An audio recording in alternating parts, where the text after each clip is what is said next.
in charge, senior leader of the Congress, doctor चिल्ला कुमार जी, हमारे president Shri Niranjan जी, हमारे AICC सेक्रेटरी श्री रुद्रा जी, शरद जी, हमारे प्रदीप मांझी जी और गणेश्वर जी मेहरा जी और सभी मित्रों, सबसे पहले तो आप बारिश में आए इसके लिए मैं शुक्रिया अदा करता हूँ। मित्रों, ये एक बहुत महत्वपूर्ण विषय पर हम लोग चर्चा करेंगे। अभी हाल में सरकार ने जो नेशनल मोटराइजेशन पाइपलाइन करके जो घोषणा की है, मैं समझता हूं इस सदी का सबसे बड़ा घोटाला है और इस देश की अर्थव्यवस्था और इस देश के अंदर नौजवानों का रोजगार दोनों की रीढ़ की हड्डी टूट जाएगी। इससे आधार कमजोर हो जाएगा, क्योंकि जो आपके पास लिस्ट है उसमें आप देखिए, आकाश बेच रहे हैं, जमीन बेच रहे हैं, समुद्र बेच रहे हैं, पाताल बेच रहे हैं। कोई क्षेत्र ऐसा नहीं है जिस क्षेत्र को ये बेचने का काम नहीं कर रहे हैं और खूबसूरती के साथ ये कह रहे हैं कि हम किराए पर दे रहे हैं, लीज पर दे रहे हैं। किराए के, लीज के दाम पर और नाम पर इस देश के चंद पूंजीपतियों के हाथ में एकाधिकार देने का काम मोदी सरकार कर रही है। मित्रों, इसको दो लाइन में आप कह सकते हैं, देश की कमाई मोदी ने लुटाई, कांग्रेस ने बनाई और मोदी ने बेची। अब आप इसमें आप समझिए कि 14 के पहले कौन कौन से ऐसे संस्थान थे जो कि मुनाफे में थे। यानी ये जो लिस्ट बनाई है इन्होंने, इस लिस्ट बनाने के पहले इस देश की सरकार को ये बताना चाहिए था कि किन कारणों से इनको बेचा जा रहा है। हमने अपने कारण दिए हैं कि हमने अगर प्राइवेटाइजेशन किया है तो किन कारणों से, किन बिंदुओं से किया है। जो संस्थान लगातार मुनाफे में है उन संस्थानों को बेचने का काम कर रहे हैं। और तारीफ सुनिए कि वो खरीदार जो है वो भारत के लोगों का जमा किया हुआ जो बैंकों में पैसा है, उस पैसे से लोन के रूप में इन कंपनियों को खरीद रहा है जो मुनाफे में चल रही है, जो सरकार को मुनाफा पैसा दे रही है, जो राष्ट्रीय धन बना रही है, उनको बेचने का काम हो रहा है। क्या सरकार ने असेसमेंट किया कि जो पैसा वो लीज मनी के नाम पर मांगेंगे उससे ज्यादा ये संस्थान केंद्रीय सरकार को दे रहे हैं। मैं उदाहरण देता हूं, एक उदाहरण खाली, बीपीसीएल इस देश की पेट्रोलियम जो आवश्यकता है उसका 11% पूर्ति करता है। 4 उसकी वो हैं तेल शोधक कारखाने हैं, 3 उसकी हैं, एक ओमान के साथ तेल शोधक कारखाने। 15,000 16,000 उसके पेट्रोल पंप है, 7,000 से ज्यादा उसकी गैस एजेंसीज है, 26,000 करोड़ रुपया प्रतिवर्ष डिविडेंड और टैक्स के रूप में वो भारत सरकार को देने का काम करता है। एलआईसी जो हिंदुस्तान की लाइफलाइन है, सिर्फ 74,000 रुपए में, सिर्फ 74,000 करोड़ रुपए में भारत सरकार 25% उसके अंदर अपनी हिस्सेदारी बेच रही है। क्यों बेच बेच रही। 50,000 करोड़ रुपया वो प्रतिवर्ष कमा रही है। 1.5 लाख कर्मचारी उसमें जुड़े हुए हैं, करोड़ों करोड़ों उसमें पॉलिसी धारक जुड़े हुए हैं। और LIC एक ऐसी संस्था है जिसमें 99.7 क्लेम जो है पूर्ण होता है। और मोदी जी जिन कंपनियों के लिए आप कर रहे हैं वो 62% से ज्यादा उसमें क्लेम सेटलमेंट नहीं होता। रेलवे कमर्शियल एक्टिविटी नहीं है इस देश में। भारतीय रेलवे एक सोशल रिस्पॉन्सिबिलिटी है किसी भी सरकार की। 17-18 लाख कर्मचारी रेलवे में हुआ करते थे और उसके बाद 12 लाख हुए और सन 14 से वो 10 लाख के नीचे जा रहे हैं। मैं आपको उदाहरण देना चाहता हूं कि किस तरह से देश विरोधी काम हो रहा है। रायबरेली की जो कोच फैक्ट्री है, कपूरथला की जो कोच फैक्ट्री है, ये 2 करोड़ रुपया में एक बोगी को बना।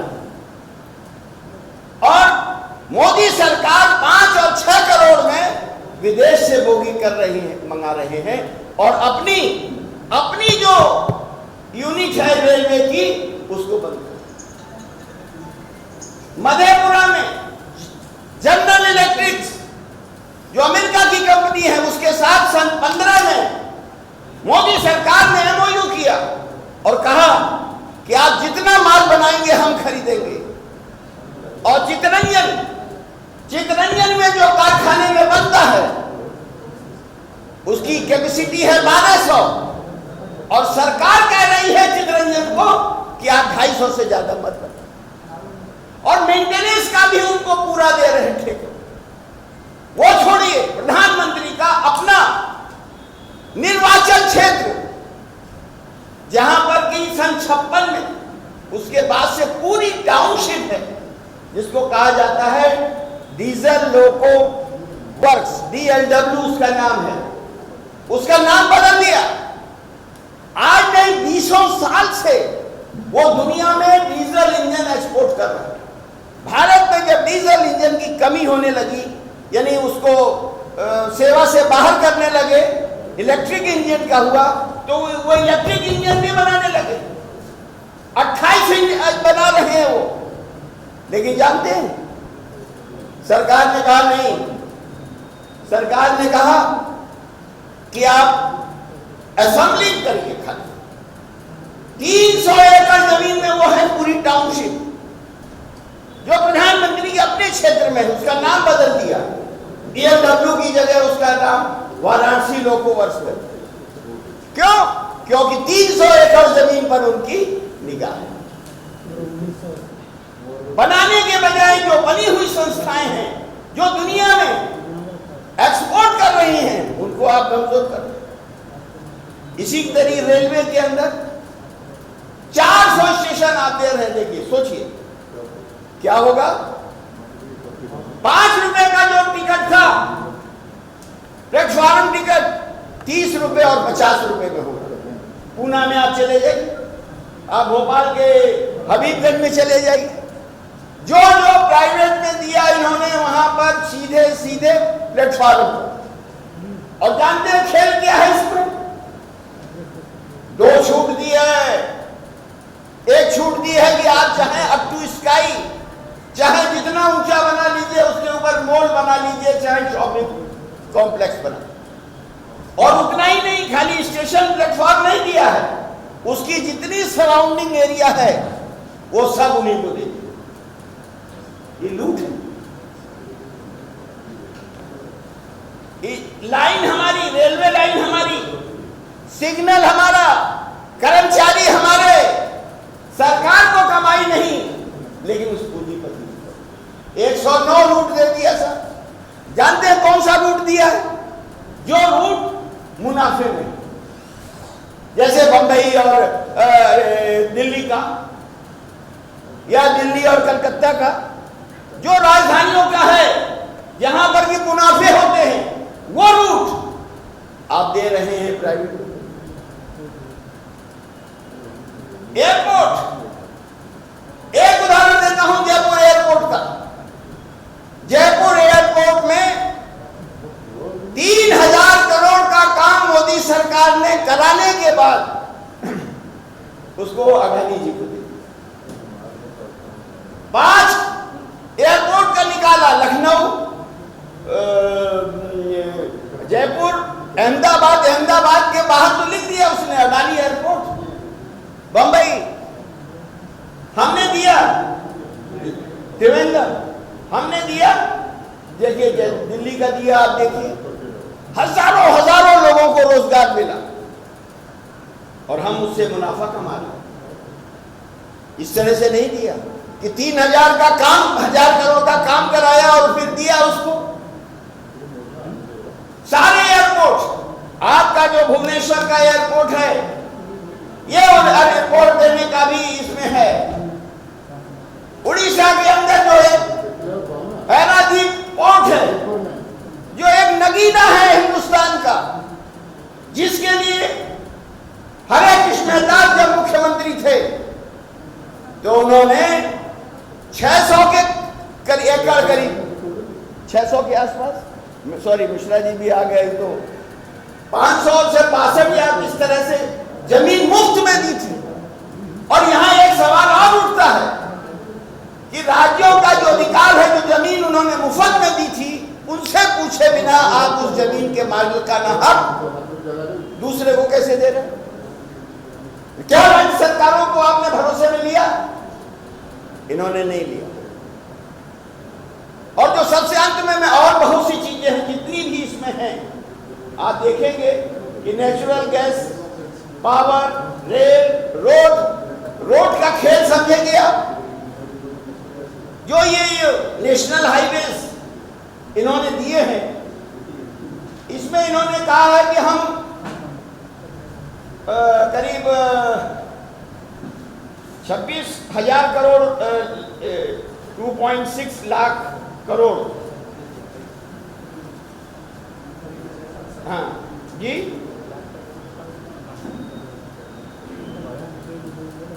इन्होंने 16 लाख करोड़ रुपए में 26,700 किलोमीटर नेशनल हाईवेज को दिया। बनाया किसने? भारत सरकार ने बनाया। उस पर टोल टैक्स आ रहा है, फिर बेचने की क्या जरूरत है? आमदनी हो रही है, लेकिन आप उसमें गणित समझिए क्या है। गणित यह है कि अगर 1 किलोमीटर 4 लेन बनती है तो करीब 10 करोड़ रुपया खर्च हो। अगर वो 6 लेन है तो 13-14 करोड़ मान लीजिए बनाने में, मटेरियल में। अगर आप जमीन को एक्वायर भी किए हैं तो हम बहुत कम मांगते हैं, तो कितना हुआ? 2-3 करोड़, 1000 करोड़ मान लीजिए। तो टोटल अगर हम कम से कम करें तो ये 30,000 लाख करोड़ रुपया का ये कीमत बैठती है। और इसको दे कितने में रहे हैं? दे रहे हैं सिर्फ 16,000 लाख करोड़। इस तरह से ये लूट है। जो मुनाफे में रोज पैसा दे रहा है हमको, उसको वो पैसा देश की जो दौलत है वो उनको देना चाहते हैं। वो एक अलग पॉइंट है। सबसे जो खतरनाक काम होने जा रहा है, इस लिस्ट को अगर आप देखेंगे तो साफ हो जाएगा कि आप एकाधिकार दे रहे हैं। क्योंकि देखिए, पश्चिमी जो तट है भारत का, वो अडानी ले चुका है। अब ये पूर्वी और बाकी जो तट है उन पर उनकी निगाह है। बंगाल की लड़ाई भी इसीलिए थी कि हल्दिया का जो पोर्ट है वो कैसे अडानी के कब्जे में आए। और आज यही एकाधिकार के खिलाफ आजाद हिंदुस्तान में नेहरू ने मिश्रित अर्थव्यवस्था की बात की। इसलिए कि आज जैसे तेल का भाव है, सरसों का तेल 70 रुपए बिकता था, आज 170 और 180 और 190 बिक रहा। फॉर्च्यून तेल जो अडानी का है, ये 6 लोग हैं जो पूरे हिंदुस्तान की तेल व्यवसाय को कंट्रोल करते हैं, और आपने लिमिट हटा दी है, लूट की छूट दे दी है मुनाफाखोरों को। न राज्य सरकार कुछ कर पा रही है, न केंद्र सरकार को करना नहीं। आज पूरे देश का आदमी अपने को असहाय महसूस कर रहा है। और एक चीज में नहीं, 20 दिन के अंदर 50 रुपए सिलेंडर का भाव बढ़ा है। आज फिर 25 रुपए बढ़ा है। 20 दिन के अंदर 25 रुपए, आज 888 का हो गया। ये क्या है? और जो अंत में मैं आपको कहने जा रहा हूं, इसको गौर से सुनिएगा, क्योंकि कोई भी हिंदुस्तान का देशभक्त जिसमें रत्ती भर भी भारत के प्रति भक्ति होगी, वो ये काम नहीं करेगा जो मोदी जी कर रहे हैं। इस देश के अंदर 41 ऑर्डिनेंस फैक्ट्री हैं, आयुध कारखाने हैं 41, जिनमें करीब 62,000 एकड़ जमीन है। 82,000 कर्मचारी काम कर रहे हैं, और देश के अंदर जो 35% आयुध की जो आपूर्ति होती है भारतीय सेना को, वो ये ऑर्डिनेंस फैक्ट्रियां देती है। पहले इनका टर्नओवर 14,000 करोड़ था। मनोहर पर्रिकर जब था, उसने कहा कि देखो सरकार का दबाव है, आप लोग टर्नओवर बढ़ाओ। आप यकीन नहीं करेंगे, एक साल में उन्होंने 3,000 करोड़ रुपया टर्नओवर बढ़ाकर 17,000 करोड़ रुपया कर। और ये मोदी सरकार 41 ऑर्डिनेंस फैक्ट्रीज को, आयुध कारखानों को, जो भारत की सेनाओं की जरूरत, हथियारों की जरूरत के अनुसार सामान बनाती हैं, उनको बेचने का काम, निगमीकरण करने का काम यह सरकार कर रही है। इसलिए मेरा चार्ज है कि मोदी सरकार कठपुतली सरकार है। दुनिया की जो शक्तियां भारत के लोकतंत्र को कमजोर चाहती हैं, दुनिया की वो शक्तियां जो भारत की अर्थव्यवस्था को नष्ट करना चाहती हैं, उनके हाथ का कठपुतली है ये सरकार। वरना कोई भी हिंदुस्तानी इन आयुध कारखाने को नहीं बेचता। 35% में भी 500 से ज्यादा लाइसेंस इन्होंने दे दिए हैं प्राइवेट। देना चाहिए था 65% उन आइटम्स में जिसमें कि हम आयात करते हैं, लेकिन इन्होंने दिया है उन 35% आइटम्स में जो कि हमारी ये आयुध कंपनियां निर्माण करती हैं। और ये ऐसा समझिए क्यों इंपॉर्टेंट है कि भारत के अंदर जो हथियार हैं या जिस तरह की गोला बारूद की आवश्यकता है, क्योंकि अलग अलग देशों के पास अलग अलग तरह के हथियार हैं।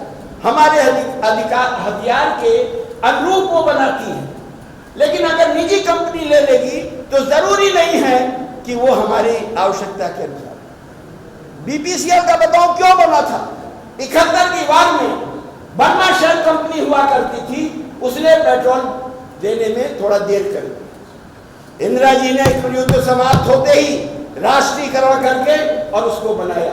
जो कंपनियां संसद के आदेश से बनी हैं, उन कंपनियों को भी, उन संस्थानों को भी, उन नवरत्न कंपनियों को भी ये प्राइवेट हाथों को बेचने का काम कर रहे हैं बिना संसद की इजाजत। तो आज कांग्रेस पार्टी इसके खिलाफ पूरे देश के अंदर हमारे नेता श्री राहुल गांधी जी ने इसके सबसे पहले इस पर आवाज उठाई। संसद में भी लगातार हम उठा रहे हैं और राष्ट्रीय स्तर पर भी हमारे इस पर कार्यक्रम बनेंगे, जन जागरण के बनेंगे, और हम ये राष्ट्रीय संपत्तियों को बिकने नहीं देंगे और इनके खिलाफ कांग्रेस पार्टी की लड़ाई और मजबूती से आगे आने वाले दिनों में देंगे। Please like, share and subscribe to our channel, and your comments are valuable as well.